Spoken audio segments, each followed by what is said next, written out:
الحمد لله رب العالمين وصلى الله وسلم وبارك على نبينا محمد وعلى آله وصحبه أجمعين أما بعد. On continue la lecture et la traduction du livre Qasasul Anbiya du Cheikh Abdurrahman ibn Nasr al-Sa'di rahimahullah, toujours dans la biographie du prophète sallallahu alayhi wa sallam.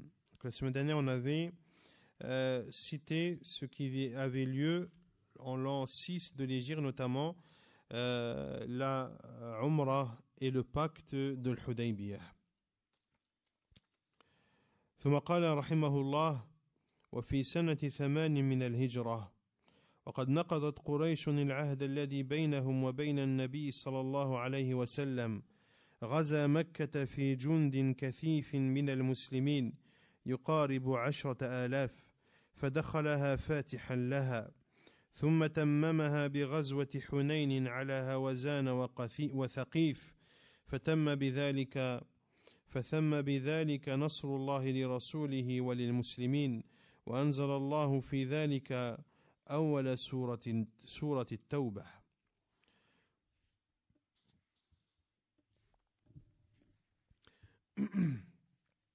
Puis le Cheikh Sa'di rahimahullah passe à l'année 8 de l'Hégire. Donc bien sûr, c'est un résumé et un concentré de l'histoire du prophète sallallahu alayhi wa sallam, car vous vous en doutez bien, il y a eu de nombreux faits qui sont survenus en l'an 7 de l'Hégire. Ici, le Cheikh Sa'di passe de l'année 6 à l'année 7, car il cite les grandes lignes de la vie du prophète sallallahu alayhi wa sallam. En l'an 8 de l'Hégire, les polythéistes ont rompu un pacte qui les liait entre eux et le prophète sallallahu alayhi wa sallam. Le prophète sallallahu alayhi wa sallam a donc décidé d'attaquer les polythéistes de la Mecque en étant accompagné d'une armée de plus de 10 000 hommes. Et le prophète sallallahu alayhi wa sallam est entré victorieux à la Mecque. Puis le prophète sallallahu alayhi wa sallam a complété cette victoire de la Mecque par la bataille de Hunayn, lorsqu'il a combattu les tribus de Hawazan et de Thaqif.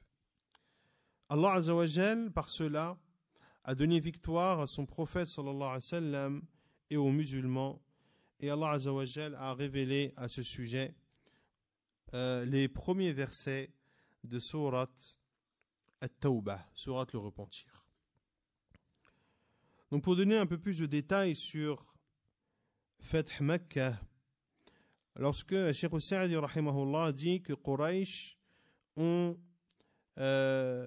violé le pacte qui les liait avec le prophète sallallahu alayhi wa sallam, et notamment ce pacte, c'était le pacte de l'Hudaybiyah, lorsque parmi les clauses de ce pacte est qu'il n'y ait pas de guerre entre eux pendant 10 années. Et il y a eu des échauffourées entre deux tribus, la tribu de Banu Bakr et la tribu de Khuza'a. La tribu de Banu Bakr qui, lors du pacte de l'Hudaybiyah, avait choisi de s'allier avec les polythéistes de Quraysh. Et Khuza'a avait choisi de s'allier au prophète sallallahu alayhi wa sallam. Et beaucoup d'entre eux se sont convertis à l'islam. Or, la tribu de Banu Bakr ont attaqué la tribu de Khuza'a en tuant de nombreux de leurs hommes. Et Quraysh ont secrètement aidé cette tribu de Banu Bakr pour combattre Khuza'a, notamment en fournissant des armes et des hommes. La tribu de Khuza'a a donc informé le prophète sallallahu alayhi wa sallam de l'attaque qu'ils ont subie et des pertes humaines qu'ils ont subies également. Le prophète sallallahu alayhi wa sallam, lorsque cette information lui est parvenue, a pris la résolution de combattre les polythéistes et de libérer la Mecque.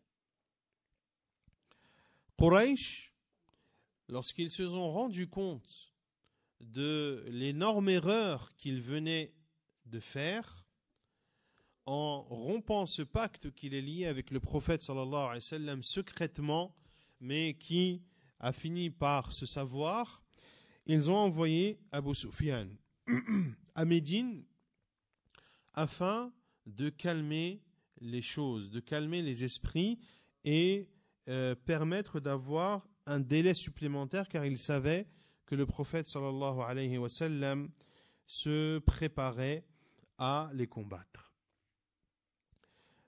La démarche de Abu Sufyan s'est soldée par un échec. Le prophète sallallahu alayhi wa sallam n'a pas entendu ses demandes. Il est parti se plaindre auprès d'Abu Bakr qui n'a pas également écouté ses demandes. Il en a fait de même pour vis-à-vis de Omar ibn al-Khattab radiyallahu ta'ala anhum ajma'in.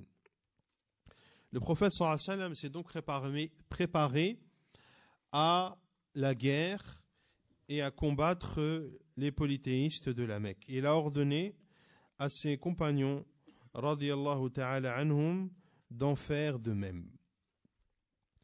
Et c'est à ce moment-là que Hatib ibn Balta'a, ibn Abi Balta'a radiyallahu anhu, a envoyé un message aux polythéistes de la Mecque pour les informer de l'imminence d'une attaque des musulmans à la Mecque. Hatib ibn Abi Balta'a a écrit un message qu'il a donné à une femme pour qu'elle le transmette aux polythéistes de la Mecque. Car les messages à l'époque, il n'y avait pas de téléphone, ni de fax, ni autre chose. C'était des coursiers qu'on envoyait avec des cavaliers rapides qu'on envoyait pour transmettre telle et telle information. Allah subhanahu wa ta'ala a informé le prophète sallallahu alayhi wa sallam de ce que Hatib ibn Abi Balta'a a fait. Le prophète alayhi salatu wa sallam a envoyé Ali ibn Abi Talib, il a envoyé Miqdad et il a envoyé Az-Zubayr et un quatrième dont j'ai oublié le nom pour aller intercepter cette femme et récupérer ce message que Hatib ibn Abi Balta'a voulait transmettre aux polythéistes de la Mecque, notamment leur informant que le prophète sallallahu alayhi wa sallam s'apprêtait à les attaquer. Et le prophète sallallahu alayhi wa sallam leur a décrit où ils allaient trouver cette femme et le prophète sallallahu alayhi wa sallam leur a donné une description de cette femme également. Lorsqu'ils l'ont interceptée à l'endroit où le prophète sallallahu alayhi wa sallam leur avait dit, elle a nié. Elle a dit, je n'ai pas de message, je n'ai rien sur moi. Ils étaient persuadés que le prophète sallallahu alayhi wa sallam disait la vérité. Ils lui ont dit, soit tu sors le message, soit nous te déshabillons. Elle a alors sorti ce message et était écrit dessus de Hatib ibn Abi Balta'a aux polythéistes de la Mecque en leur informant que le prophète sallallahu alayhi wa sallam s'apprêtait à les attaquer. Lorsque ils sont revenus chez le prophète sallallahu alayhi wa sallam, le prophète alayhi salatu wa sallam a convoqué Hatib et a dit, oh Hatib, qu'est-ce que ceci? C'était une trahison. Et Hatib ibn Abi Balta'a radiyallahu anhu a dit, ô envoyé d'Allah, je n'ai pas fait cela en guise de haine contre l'islam. J'ai fait cela car j'ai de la famille là-bas, j'ai laissé de la famille à la Mecque et j'avais besoin d'une aide des polythéistes pour protéger mes biens et ma famille. Et le prophète sallallahu alayhi wa sallam a attesté de la véracité de Hatib ibn Abi Balta'a, qu'il n'avait pas fait ça pour trahir l'islam, mais qu'il avait fait ça pour obtenir un bien mondain et une protection de la part des polythéistes. Omar ibn al-Khattab radiallahu anhu a dit: ô envoyé d'Allah, laisse-moi lui trancher la tête. Et le prophète sallallahu alayhi wa sallam a dit non, car il a assisté à la bataille de Badr. Et Allah Azza wa Jal a pardonné à ceux qui ont assisté à la bataille de Badr. Le prophète sallallahu alayhi wa sallam a donc quitté Médine le 10e jour du Ramadan,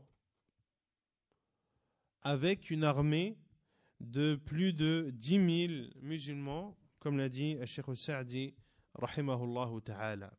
Lorsque le prophète sallallahu alayhi wa sallam est arrivé à l'endroit de Kadid, il a constaté que le jeûne était difficile pour les musulmans. Le prophète sallallahu alayhi wa sallam n'a donc pas jeûné et a ordonné aux musulmans de ne pas jeûner. Et c'est notamment durant ce voyage du prophète sallallahu alayhi wa sallam de Médine vers la Mecque pour libérer la Mecque que Abu Sufyan s'est converti à l'islam. Ce même Abu Sufyan que les polythéistes avaient envoyé pour essayer de trouver un terrain d'entente et que le prophète sallallahu alayhi wa sallam accorde un délai aux polythéistes. Le prophète sallallahu alayhi wa sallam est rentré à la Mecque sallallahu alayhi wa sallam avec une armée immense de plus de 10 000 hommes, et cela a effrayé les polythéistes. Le prophète sallallahu alayhi wa sallam est rentré à la Mecque, il a fait le tawaf autour de la Kaaba, puis a demandé à Uthman ibn Talha radiyallahu anhu de lui donner les clés de la Kaaba et de lui ouvrir les portes de la Kaaba. Le prophète sallallahu alayhi wa sallam est entré dans l'enceinte de la Kaaba et a détruit l'ensemble des statues et des idoles qui s'y trouvaient. Le prophète sallallahu alayhi wa sallam a ordonné également que toutes les représentations qui étaient dessinées et représentées sur les murs soient effacées. Le prophète sallallahu alayhi wa sallam y a accompli 2 unités de prière. Puis, le prophète alayhi salatu wa sallam a fait un discours. Il a fait un discours éloquent dans lequel il a expliqué de nombreux jugements de l'islam. Puis les musulmans ont fait le pacte d'allégeance au prophète sallallahu alayhi wa ala alihi wa sallam.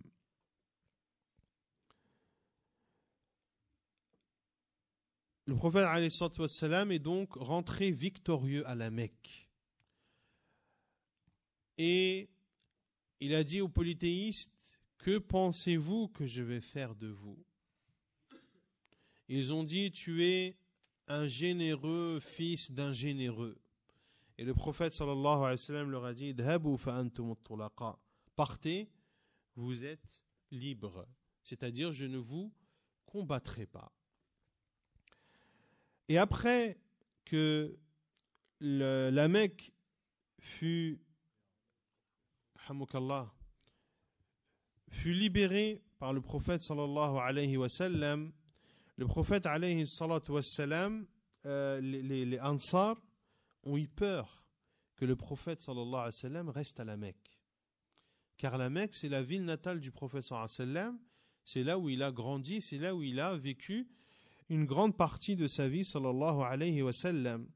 Donc lorsque la Mecque fut conquis par les musulmans, les Ansar, les habitants de Médine, avaient peur que le prophète alayhi salatu wassalam ne reste définitivement à la Mecque. Le prophète alayhi salatu wassalam les a rassurés en leur disant que ce n'était pas le cas. Il est resté sallallahu alayhi wa sallam 19 jours à la Mecque en y enseignant la religion d'Allah subhanahu wa ta'ala et en abolissant tout ce qui faisait partie des enseignements de la période anté-islamique. Puis Cheikh Saadi rahimahullah dit, puis le prophète sallallahu alayhi wa sallam l'a complété par la bataille de Hunayn, en combattant les tribus de Hawazan et de Thaqif. Les tribus de Hawazan et de Thaqif qui, lorsque le prophète sallallahu alayhi wa sallam est rentré victorieux à la Mecque, se sont dit que Muhammad a attaqué ses proches et que maintenant qu'il a le dessus sur eux, il va s'en prendre un jour ou l'autre à nous. Il va s'en prendre également à nous. Et ils ont décidé de former une armée pour combattre les musulmans. Lorsque le prophète sallallahu alayhi wa sallam a pris connaissance de ce que les tribus de Hawazan et de Thaqif avaient l'intention de faire, le prophète alayhi salatu wa sallam est sorti le 6 de Shawwal. Donc toujours de cette année 8, il est sorti le 6 de Shawwal avec lui une armée de 12 000 soldats sallallahu alayhi wa alayhi wa sallam. Une fois arrivé à la bataille, à la vallée appelée Hunayn, c'est là où les deux armées se sont rencontrées. Et la bataille de Hunayn est une bataille dans laquelle il n'y a pas eu besoin de combat. Le prophète sallallahu alayhi wa sallam a été soutenu par Allah Azza wa Jal. Allah Azza wa Jal a envoyé des soldats parmi les anges que les croyants ne voyaient pas. Et le prophète alayhi salatu wa sallam jetait de la poussière, prenait des poignées de terre et les jetait sur l'armée de Hawazan, des tribus de Hawazan et de Thaqif, et ces poignées ont aveuglé ces soldats et ils ont été pris d'une peur immense, une peur qui les a même amenés à s'enfuir. Ils se sont enfuis et les musulmans les ont poursuivis. Une partie est partie à Taïf, d'autres parties se sont séparées vers d'autres endroits. Et la bataille de Hunayn, c'est donc une bataille où Allah Azza wa Jal a soutenu les musulmans, où ils n'ont pas eu besoin de combattre. Et c'est également une bataille dans laquelle les musulmans ont bénéficié de butins énormes. Les savants de Sira, qui traitent de la biographie du prophète sallallahu alayhi wa sallam, citent que les musulmans ont obtenu dans cette bataille de Hunayn 24 000 chameaux, plus de 40 000 moutons et brebis, et ils ont obtenu également de l'or et de l'argent et ont fait également un grand nombre de prisonniers.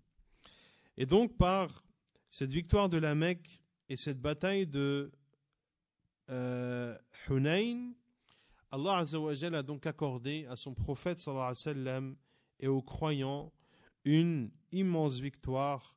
Et Allah Azza wa Jalla cite cela notamment dans les premiers versets de Surat At-Tawbah.